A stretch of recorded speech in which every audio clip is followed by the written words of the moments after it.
Hello दोस्तों, मैं ब्रजेश कुमार आप लोग के लिए उपराष्ट्रपति संबंधित इकोनॉमिक पॉलिटी सेक्टर से एक वीडियो लेकर आया हूं, जो कि इससे पहले हम लोग पढ़े थे राष्ट्रपति के बारे में। इस बार हम लोग उपराष्ट्रपति के बारे में पढ़ते हैं और हमें उम्मीद है कि आप लोग को बहुत अच्छा समझ में आएगा। वीडियो को लास्ट तक देखें। अगर वीडियो अच्छा लगे तो चैनल को सब्सक्राइब और लाइक जरूर करें। तो सबसे पहले देखते हैं कि उपराष्ट्रपति का पद यानी कि उपराष्ट्रपति के बारे में लिया कहाँ से गया है उपराष्ट्रपति। तो उपराष्ट्रपति दोस्तों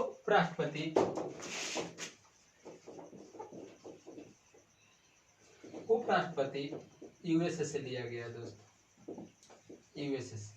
और उपराष्ट्रपति यूएसए से लिया गया है तो इसका कुछ क्रम दिया गया है, क्रम वाइज सजाया गया है। जैसे राष्ट्रपति, पहला राष्ट्रपति और दूसरा उपराष्ट्रपति।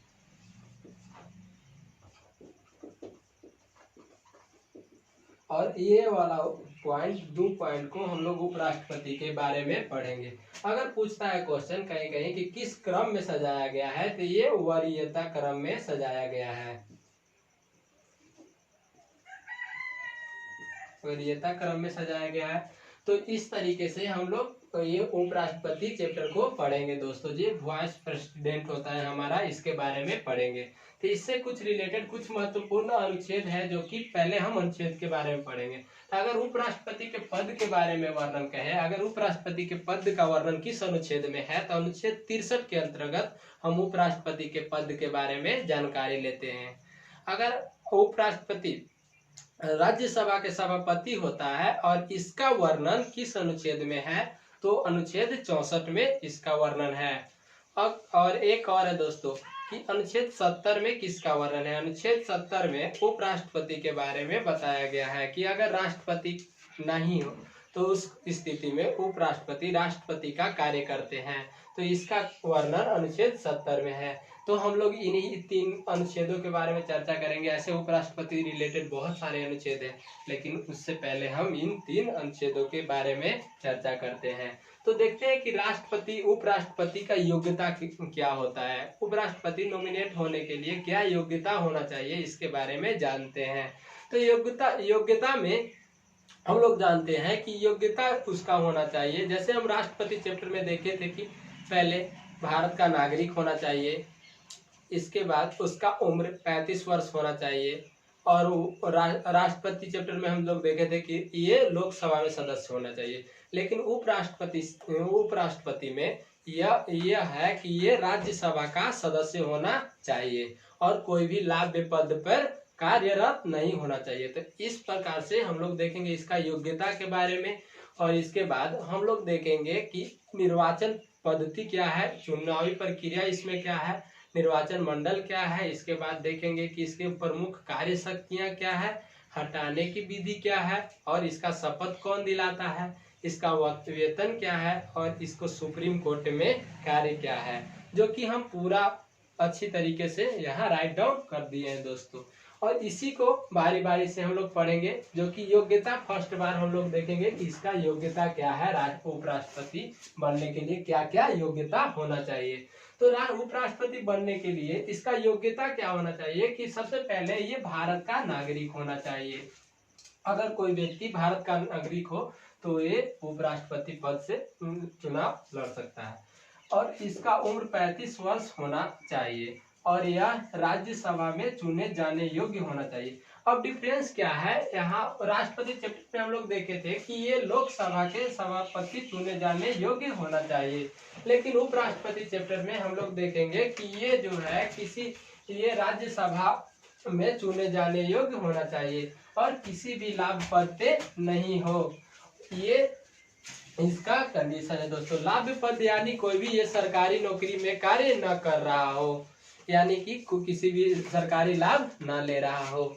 इसके बारे में देखेंगे। अगर ये सारा कंडीशन फुलफिल करता है तो क्या ये सही है कि ये राष्ट्रपति होगा? नहीं दोस्तों, ऐसा नहीं हो सकता है। मेन कंडीशन क्या आता है, यहाँ कंडीशन ये है कि ये इसमें 20 प्रस्तावक और 20 अनुमोदक होना चाहिए। जैसे कि हम लोग राष्ट्रपति चैप्टर में देखे थे कि इसमें 50 और 50 प्रस्तावक और 50 अनुमोदक होना अनिवार्य है। यहाँ से एक पॉलिटिकल पावर का इन्वॉल्वमेंट आ जाता है दोस्तों। अब इसमें क्या है कि अगर आगे देखते हैं हम कि ये इस तरीके से ये प्रस्तावक अनुमोदक कार्य करते हैं। अब निर्वाचन पद्धति इसका क्या है, तो निर्वाचन पद्धति के बारे में सेकेंड यहाँ दोस्तों देखेंगे निर्वाचन के बारे में। तो इसका निर्वाचन पद्धति क्या है कि इसका अप्रत्यक्ष मत द्वारा एकल संक्रमणीय मत पद्धति द्वारा गुप्त रूप से ये उपराष्ट्रपति का मतदान होता है दोस्तों। तो इस तरीके से इसका निर्वाचन होता है। अब आगे देखेंगे निर्वाचक। अगर राष्ट्रपति तो यहाँ देखेंगे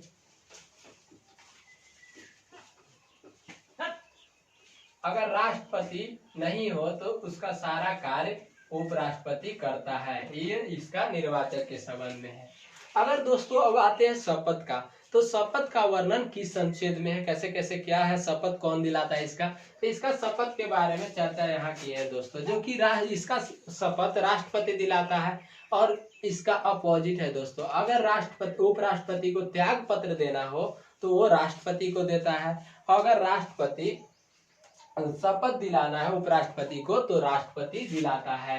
ये दोस्तों इसका मेन प्रोसेस है। अगर इसका कभी कभी क्वेश्चन आते हैं दोस्तों कि इसका कार्यकाल कितना है, तो उपराष्ट्रपति का कार्यकाल 5 वर्षों का होता है।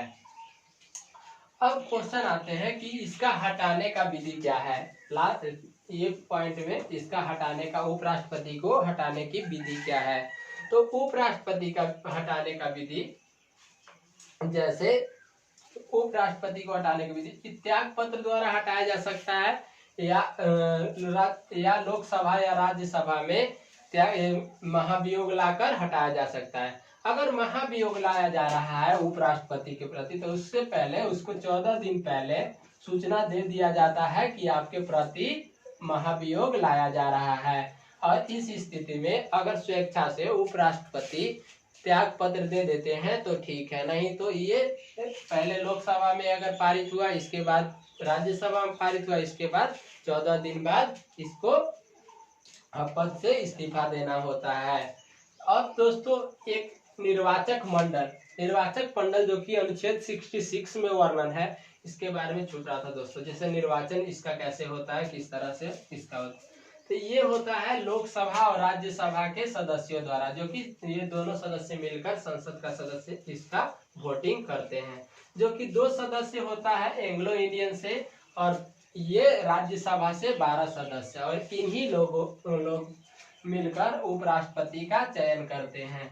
और इसका मंत्री विधानसभा ये सबसे कोई भी शपथ पद नहीं होते हैं। तो लोकसभा के सभी सदस्य और राज्यसभा के सदस्य मिलकर संसद होते हैं और इसी का उपराष्ट्रपति का नॉमिनेट यानी चुनाव करते हैं इस तरीके से। अब कभी कभी क्वेश्चन आता है, अब देखते हैं दोस्तों आगे राज्यसभा में इसका स्थिति क्या है।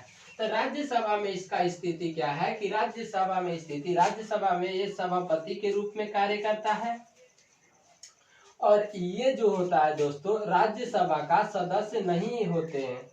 उपराष्ट्रपति राज्यसभा का सदस्य नहीं होते।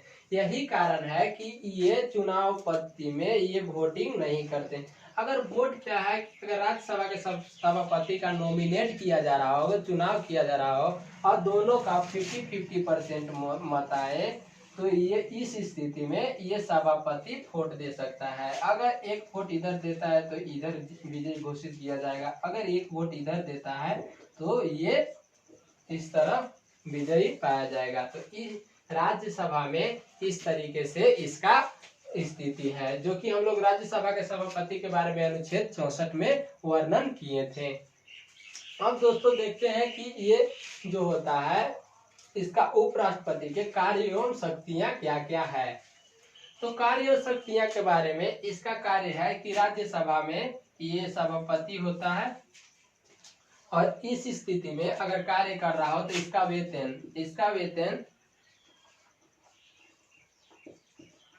4 लाख रुपया है दोस्तों। 4 लाख रुपया इसका वेतन है। अब अगर राष्ट्रपति के अनुपस्थिति में कार्य कर रहा हो तो इसका राष्ट्रपति इतना वेतन मिलेगा 5 लाख रुपया।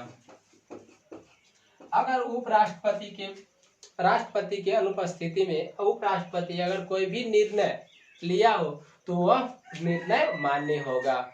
ये इसका शक्ति है दोस्तों, उपराष्ट्रपति के शक्ति दिया गया है। तो इस तरीके से हम लोग इसके शक्तियों के बारे में पढ़े। फिर इसका अगर निर्वाचन आयोग, इसका चुनाव पद्धति कैसे है, कौन चुनाव पद्धति कौन करता है, तो ये चुनाव ये करता है सुप्रीम कोर्ट, ये निर्वाचन आयोग, और सुप्रीम कोर्ट द्वारा इसके साथ इसमें न्याय दिलाता है दोस्तों। तो इस तरीके से हम लोग उपराष्ट्रपति चैप्टर को पढ़े। और दोस्तों हमें मेरे उम्मीद से ये वीडियो आप लोग के लिए काफ़ी हेल्पफुल होगा। वीडियो को शुरू से लास्ट तक देखें, और चैनल अगर वीडियो समझ अच्छा लगे तो चैनल को लाइक और सब्सक्राइब जरूर करें दोस्तों। ठीक है दोस्तों, goodbye, best of luck, thank you.